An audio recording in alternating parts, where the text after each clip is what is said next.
This is Bloomberg Markets. I'm David Westin. A short time ago, I spoke with Republican Senator Richard Shelby of Alabama about the hearing he just conducted into possible regulation of Bitcoin. And for that matter, how existing regulation of the financial system is holding up with the wild market gyrations of the last few days.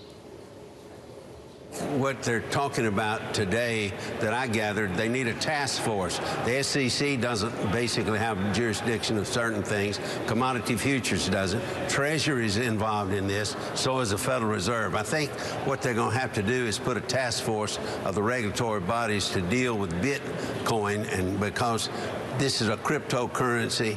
A lot of people don't understand it. It's not backed by any sovereign government. So it's a dangerous thing because it could cause systemic risk to our whole financial system. We don't know that yet, but this is something that is new to all of us. It's a virtual currency, and virtual means basically it's not real. So exactly, Senator, where you took us, is this so much a matter of protecting the investors in the cryptocurrency, or is it a concern that it could spread into the banking system, the financial system more broadly? How real is that risk?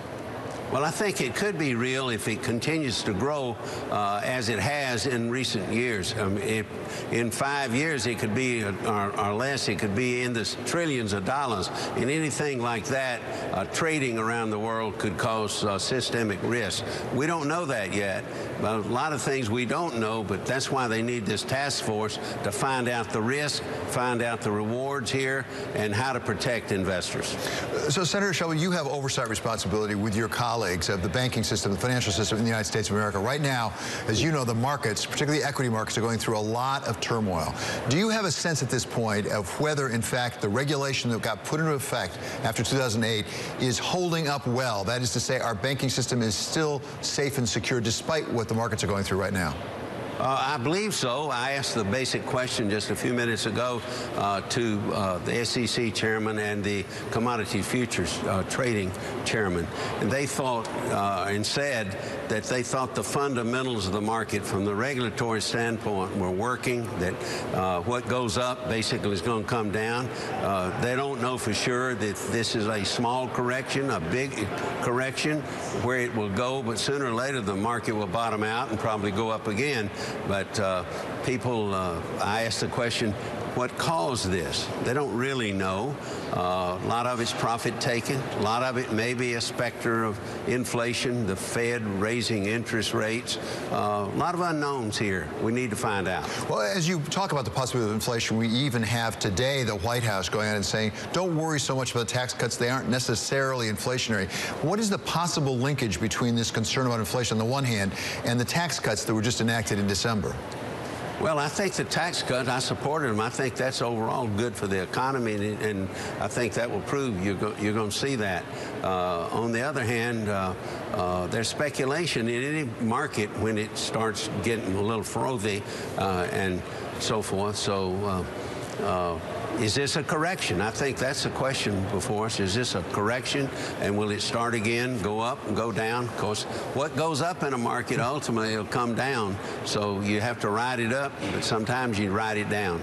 And when a market comes down, as much as we've seen these equity markets come out, we see some situations we probably weren't focused on before. One of them right now has come to light just today, which is this new product I must confess I don't fully understand, which is basically tied to volatility and being able to invest in the possibility the volatility will remain rather than go away. We have, for example, Credit Suisse involved shutting down one fund. And on the other hand, we have BlackRock saying there should be more regulation of these speculative funds. Is this something that you will be taking a look at, whether, in fact, we haven't anticipated these new products? Absolutely. That's why we had the hearing today before the Banking Committee. We have oversight of these agencies, and I think we've got to do it. Let's see what kind of task force is formed regarding this and what's next. To what extent, Senator, do you think that part of the problem is actually monetary policy? As you talked, it can be frothy, the markets. Some of that may be because we, the United States, but also Europe and Japan, have invested so much in the monetary facilities. We've gotten balance sheets so big. Is that partly the cause here? Well, I'm not sure yet, and I don't believe that the regulators are sure. That's why they need to find out what's going on here.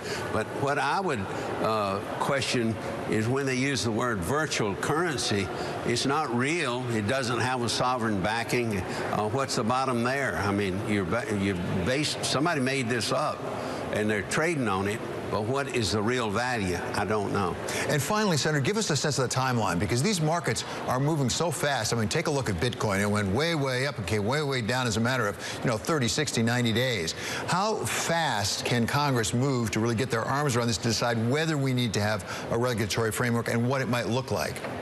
Well, I don't know if we need a regulatory framework. I think that the regulators themselves first need to be meeting. That's Treasury, that's the Federal Reserve, that's the SEC and the commodity futures all together. That's what they talked about today. Let's see what comes out of that. That was Senator Richard Shelby of Alabama speaking with me earlier today, and it's fair to say that the markets have gotten Capitol Hill's attention. Yeah, they have.